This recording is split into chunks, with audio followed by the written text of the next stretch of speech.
Twelfth physics का इस वर्ष 2021 के लिए सेकंड मॉडल प्रैक्टिस पेपर आपके सामने प्रस्तुत है, बहुत ही इंपॉर्टेंट क्वेश्चंस के साथ। इसके पहले एक प्रैक्टिस पेपर मैं आपको दे चुका हूं, अगर आपके पास नहीं हो तो यहाँ ऊपर दी हुई लिंक को क्लिक करके आप उसको देख लीजिएगा और उसको भी सॉल्व कर लीजिएगा। तो सबसे पहले शुरुआत करते हैं बहुविकल्पी प्रश्नों से।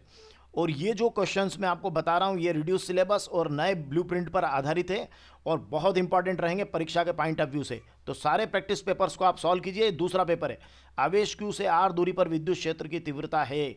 तो आवेश क्यू से आर दूरी पर विद्युत क्षेत्र की तीव्रता, तो विद्युत क्षेत्र की तीव्रता का सूत्र होता है E इज इक्वल टू 1/4πε0 के into Q upon R square. तो ऐसे में ये आर स्क्वायर अपान में आता है तो ई समानुपाती होगा 1/r²। ये इसका सही जवाब होगा। उसके बाद में धारा घनत्व का एसआई मात्रक, तो धारा घनत्व का एसआई मात्रक, धारा घनत्व होता है धारा बटे क्षेत्रफल, J इज इक्वल टू आई अपान ए। तो धारा एम्पियर और क्षेत्रफल आपका हो गया मीटर स्क्वायर, तो एम्पियर प्रति मीटर स्क्वायर इसका सही जवाब होगा। आपको ये भी बता दूं, ये जैसे ये धारा का है एम्पियर, ये कूलाम मीटर विद्युत द्विध्रुव आघूर्ण का है, ये एम्पियर मीटर ध्रुव प्राबल्यता का होता है। तो ये सब बातें आपको पता होना चाहिए। चलिए आगे बढ़ते हैं। चुंबकीय फ्लक्स का एसआई मात्रक क्या है?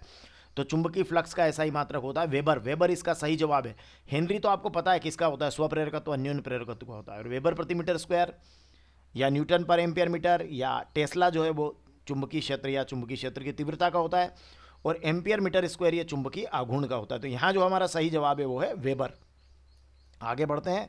अब जो है लेंज का नियम किस नियम के अनुकूल है? तो लेंज का जो नियम है ऊर्जा संरक्षण के नियम के अनुकूल है, बिल्कुल ध्यान रखिएगा। और व्यतिकरण की घटना भी ऊर्जा संरक्षण के नियम के अनुकूल है और किरचॉफ का दूसरा नियम भी ऊर्जा संरक्षण के नियम के अनुकूल है। याद रखिएगा, आवेश संरक्षण किरचॉफ का पहला नियम। तो ये लेंज का जो नियम है ये ऊर्जा संरक्षण, यहाँ पर दूसरा आंसर राइट है। उसके बाद में आप बढ़ेंगे विद्युत चुंबकीय तरंगों में सबसे कम आवृत्ति किसकी है? तो याद रखिएगा विद्युत चुंबकीय तरंगों में अगर बात करते हैं तो सबसे कम आवृत्ति किसकी है? तो सबसे कम आवृत्ति होगी रेडियो तरंगों की, ओके। और सबसे ज़्यादा किसकी होगी? गामा किरणों की। तो चलिए आगे बढ़ते हैं और रिक्त स्थान की पूर्ति करते हैं। रिक्त स्थान में आप ध्यान रखिएगा कि इसमें धातुओं में धारा का प्रवाह किसके द्वारा होता है? मुक्त इलेक्ट्रॉनों के द्वारा होता है। तो यहाँ मुक्त इलेक्ट्रॉन सही जवाब होगा। प्रेरण प्रतिघात का एसआई मात्रक, तो प्रेरण प्रतिघात, अरे प्रतिघात प्रतिबाधा प्रतिरोध कुछ भी हो उसका एसआई मात्रक क्या होता है? ओम ही होता है। याद रखिएगा, दो समांतर धारावाही चालकों में एक ही दिशा में धारा प्रवाहित करने पर उनमें कौन सा बल लगेगा? आकर्षण बल लगेगा। और अगर विपरीत दिशा हो तो ध्यान रखिएगा यहाँ प्रतिकर्षण लिखना है, ठीक है। चलिए आगे बढ़ते हैं। विद्युत चुंबकीय तरंगों की खोज किस वैज्ञानिक ने की? तो याद रखिएगा विद्युत चुंबकीय तरंगों की खोज की मैक्सवेल ने और प्रायोगिक प्रदर्शन किया हर्ट्ज ने। लेकिन चूंकि यहाँ पर विद्युत चुंबकीय तरंगों की खोज शब्द आया तो यहाँ लिखेंगे हम मैक्सवेल। उसके बाद ज्यामितीय छाया में प्रकाश का अतिक्रमण क्या कहलाता है? विवर्तन कहलाता है, ओके। तो ज्यामितीय छाया में प्रकाश का अतिक्रमण विवर्तन है, लेकिन पतली फिल्म के रंगीन दिखाई देने का कारण क्या होता है? व्यतिकरण होता है। लेकिन यहाँ क्या लिखा है? ज्यामितीय छाया में प्रकाश का अतिक्रमण लिखा है, इसलिए यहाँ जवाब होगा विवर्तन। आगे बढ़ेंगे। नेक्स्ट है एक वाक्य में उत्तर देना। तो विकिरण की ऊर्जा और आवृत्ति में संबंध, अरे ऊर्जा और आवृत्ति का संबंध कौन सा है? ऊर्जा और आवृत्ति का संबंध है हमारा फोटोन का वो जो एनर्जी का फार्मूला है E is equal to H nu, जहाँ एच प्लांक कांस्टेंट है, ओके। और द्रव्य तरंगे प्रत्येक गतिशील कण के साथ एक तरंग संलग्न होती है जिसे हम द्रव्य तरंग या डी ब्रोकली तरंग कहते हैं। परमाणु का नाभिकीय मॉडल किस वैज्ञानिक ने दिया? नाभिकीय मॉडल दिया रदरफोर्ड ने। कंफ्यूज मत होना, प्लम पुडिंग मॉडल जो है वो आपका जो पहला परमाणु मॉडल था, प्लम पुडिंग मॉडल, वो थॉमसन ने दिया था। लेकिन यहाँ पूछा है नाभिकीय मॉडल, और नाभिकीय मॉडल किसने दिया है? रदरफोर्ड ने। याद रखिएगा। परमाणु का आकार कितना होता है? तो परमाणु का आकार होता है 10⁻⁻10 मीटर। अगर नाभिक का आकार पूछे तो 10⁻⁻15 मीटर, याद रखिएगा। लेकिन यहाँ क्या पूछा है? परमाणु का आकार, तो ये होगा 10⁻10 मीटर। एन प्रकार के अर्धचालक में बहुसंख्यक आवेशवाहक कौन होते हैं? N negative electron, okay. याद रखिएगा। तो बहुसंख्यक आवेशवाहक कौन है? इलेक्ट्रॉन। एन प्रकार में इलेक्ट्रॉन। अगर पी पूछते तो क्या लिखते हैं? होल। क्या पूछा है यहाँ पे? एन पूछा है, क्या लिखेंगे? Electron, okay. चलिए अब सही जोड़ी बनाएंगे हम। 5 अंक की सही जोड़ी है। धारा के चुंबकीय प्रभाव की खोज किसने की? तो धारा के चुंबकीय प्रभाव की खोज की वैज्ञानिक ओरस्टेड ने। तो याद रखिए इसका सही जवाब है ओरस्टेड। लेकिन अगर वो विद्युत चुंबकीय तरंगे होती तो फिर हम मैक्सवेल याद रखते, लेकिन यहाँ पूछा धारा का चुंबकीय प्रभाव, तो इट इज ओरस्टेड। प्रकाश विद्युत प्रभाव की खोज किस वैज्ञानिक ने की? हर्ट्ज ने। आप कहेंगे हमने तो प्रकाश विद्युत प्रभाव में आइंस्टीन के बारे में पढ़ा। नहीं, प्रकाश विद्युत प्रभाव की घटना के लिए आइंस्टीन को नोबेल पुरस्कार मिला, लेकिन खोज किसने की? हर्ट्ज ने की। हर्ट्ज ने एक काम और किया था, विद्युत चुंबकीय तरंगों का प्रायोगिक प्रदर्शन भी किया था। खैर याद रखिएगा। तो यहाँ प्रकाश विद्युत प्रभाव की खोज हर्ट्ज। अल्फा कण प्रयोग, ओके, अल्फा कण प्रयोग रदरफोर्ड का है, जिसने क्या दिया था? परमाणु का नाभिकीय मॉडल दिया था। इलेक्ट्रॉन का कोणीय संवेग NH/2 होता है। ओके, जो MVR बोलते हैं ना, MVR = NH/2। और अगर प्रथम कक्षा में पूछे तो n की जगह 1 लिख दीजिएगा, तो it is H/2। Not gate कौन सा गेट है? व्युत्क्रमक गेट है। तो ये बहुत महत्वपूर्ण। चलिए आगे बढ़ते हैं, प्रश्नों पर आते हैं।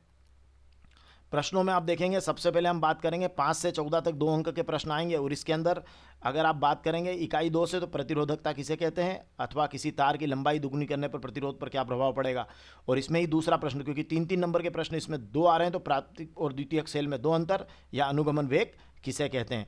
उसके बाद में 2-2 अंक के 3 प्रश्न जो है आपकी इकाई 3 से आएंगे। तो धारामापी की कुंडली के मध्य नर्म लोहे का क्रोड क्यों रखते हैं, या चुंबकीय फ्लक्स किसे कहते हैं, शंट क्या है, या धारामापी कुंडली एल्यूमिनियम की फ्रेम पर लपेट के क्यों बनाई जाती है। याद रखिएगा, धारामापी से रीजनिंग के प्रश्न आना संभावित है। फ्लेमिंग का बाएं हाथ का नियम लिखिए, धारामापी को अमीटर में कैसे बदलेंगे, तो बाएं हाथ का भी याद कीजिएगा, दाएं हाथ का एक साथ दोनों कीजिएगा, अमीटर में बदलना, वोल्ट मीटर में बदलना, दोनों कर लीजिएगा।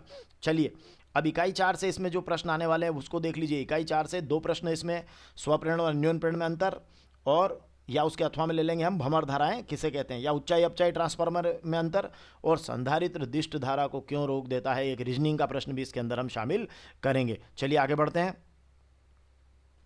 यहां से हम इकाई 5 से एक प्रश्न ले रहे हैं, 2 अंक का। टीवी प्रसारण में कृत्रिम उपग्रह उपयोगी है क्यों, या लंबी दूरी के रेडियो प्रक्षेत्र में लघु तरंग बैंड का उपयोग क्यों करते हैं। बहुत इंपॉर्टेंट क्वेश्चन रहेगा, ये रीजनिंग के अंदर पूछा जा सकता है एग्जाम में। आगे बढ़ते हैं। आगे बहुत महत्वपूर्ण प्रश्न आपका इकाई 6 से, कि तरंगों के अध्यारोपण का सिद्धांत लिखिए, तरंगाग्र किसे कहते हैं।